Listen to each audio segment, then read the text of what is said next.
In 1968, country music singer George T. Bowers was taking a leisurely stroll around his Christmas tree farm in Indiana when he discovered a scraggly little tree hidden underneath two larger, fully grown trees. The tiny tree barely had any branches or needles, but was determined to survive. George was so inspired by the diminutive tree that he named him Christopher and wrote a song about him. The rest, as they say, is history. George was born on November 11, 1938 on the Bowers Christmas Tree Farm, owned by his mom and dad. He grew up in Salem, Indiana, and after a short stint attending Purdue and Ball State Universities, he left to play music on the road with Fred Waring and the Pennsylvanians. Here we go.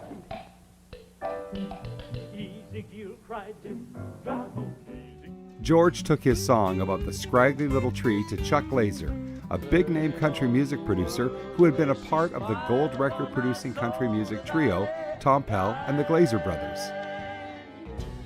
The Glazers created a highly successful publishing company, signing country music artists that had been passed up by the big labels. Chuck discovered a songwriter by the name of John Hartford, who wrote a song called Gentle on My Mind, which went on to be recorded by over 300 different artists. Chuck instantly recognized George's ballad as the next Rudolph or Frosty and signed him to his label. Christopher became an instant success, playing on numerous radio stations and inspiring a complete record album of 13 songs, where George expanded his story about the little tree who would one day grow up to become the president's personal tree on the White House lawn. Chuck's brother, Jim Glazer,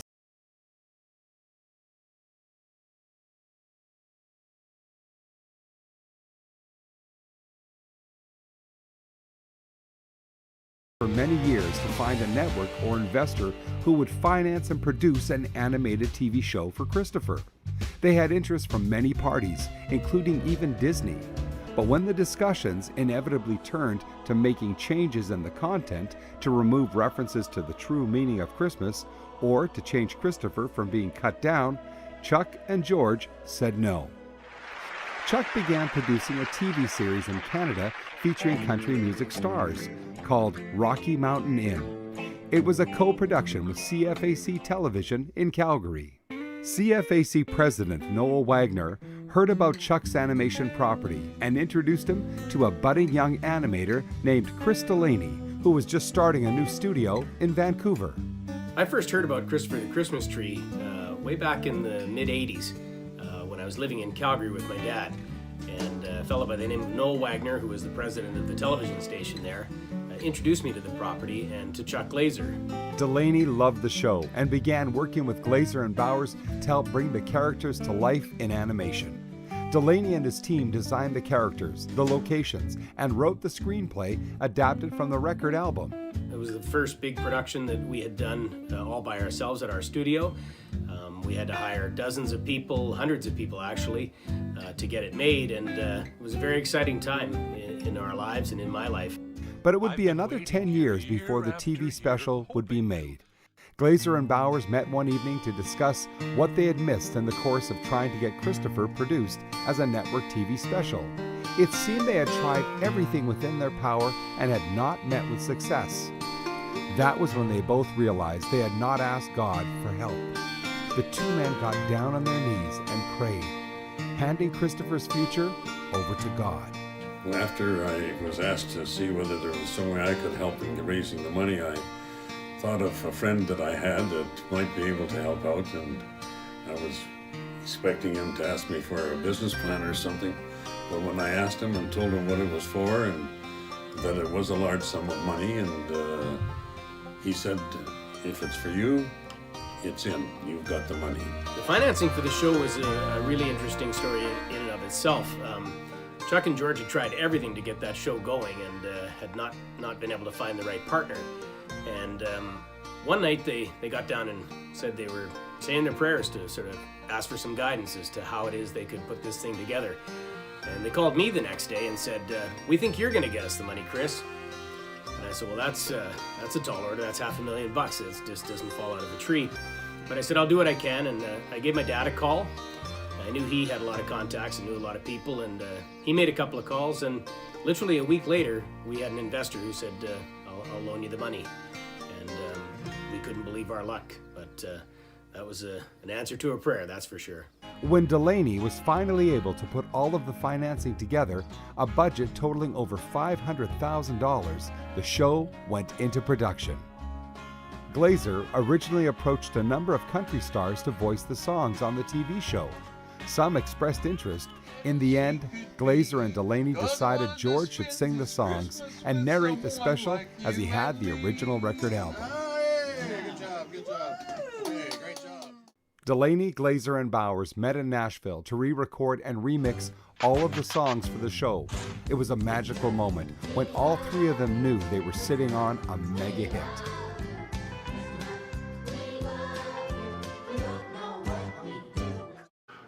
Don Boone's animation, when the characters are going around the tree, is beautiful. And this was, I think, was the first thing he ever animated. For 2 years, starting in 1992, Delaney's studio worked on the project, involving a staff of over 100 people to complete the show. We shared our thoughts and our music, and we shared our ideas about the animation, and so it was, we all really grew to become a little family on that project. 1992 also marked the 500th anniversary of Columbus's voyage to the Americas and the birth of Delaney's own son, aptly named Christopher as well. Those were the days before computers and animation was hand-drawn on paper and hand-painted on celluloid, with a new image created for every frame of film at a rate of 24 images per second. That meant over 40,000 original sketches, finished drawings, and colored cells were created to make the show. Each photographed one frame at a time onto 35mm film before being mastered onto videotape.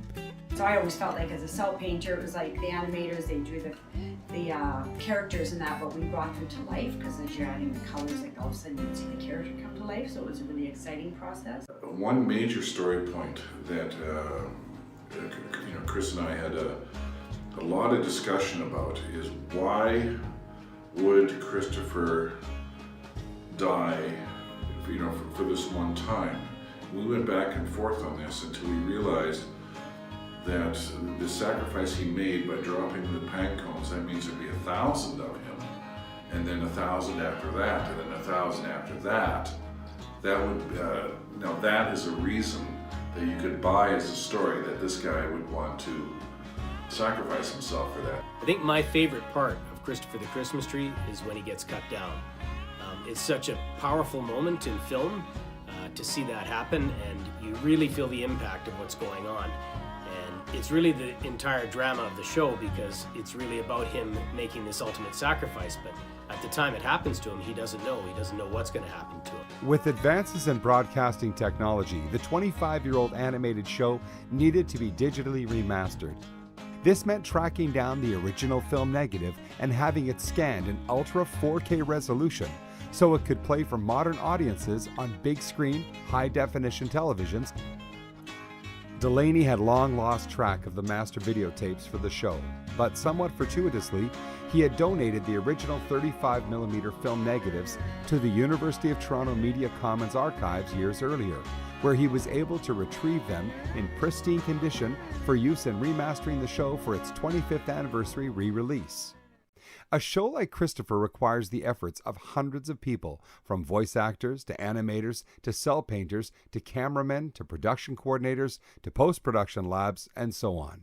Yeah, I always remember Karen and I, we'd always eat while we were painting, which we weren't supposed to, because then you get some food on the cells and the checkers would get mad at us because there'd be some greasy smudges or whatever, and but it was all in, everybody cared for each other a lot, and then we used to go out after quite often. When you were on 7th Avenue, that's when we used to go like the Ivanhoe after, so it'd be like, you work really long days, long hours, many days in a row, not necessarily just the weekends weren't always off if you had to meet production and deadline or whatever, and so then we'd go to Ivanhoe, and that's when we used all our energy. The nice thing that I still remember about the old Delaney and Friends is anybody that could hold a pencil in Vancouver worked there a long time or another and got their start there, which was great legacy to have for both Chris and I. So we had a lot of fantastic people working on this show with us. So my partner Steve Rabitich, who was the animation director on it, was a big help. My brother John Delaney worked on it with us. My brother Tim Delaney actually was the lawyer on it.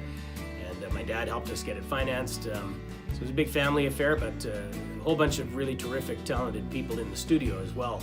Many of the people who worked on the show, like Steve Rabitich, Dan Wagner, Trevor Tamboline, Noel Villano, and others went on to successful careers in the animation industry, working for studios like Disney, Pixar, Dreamworks, and dozens of others. It was kind of a beginning for Vancouver Animation. It was a beginning for my studio, and it was a beginning for the careers of a lot of super talented people. And it was a real privilege and a real honor to work with those folks.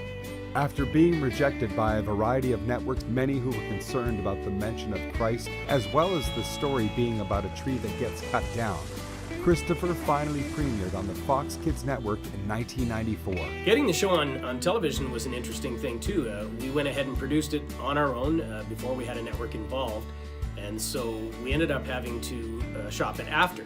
That can be an advantage sometimes, but it can be a disadvantage, and we got a lot of rejections. We had stations turn us down because it mentioned the true meaning of Christmas, and for some people that's a problem, I guess, but eventually Fox Kids said, no, we'll take a look at it. And it was actually a fellow by the name of Bert Gould, who was Jewish, who advocated for the show and said, you know what, it doesn't bother me, it shouldn't bother anybody else, and they went with it. And it beat out all the competitors and was the biggest rated show they had that day for kids television.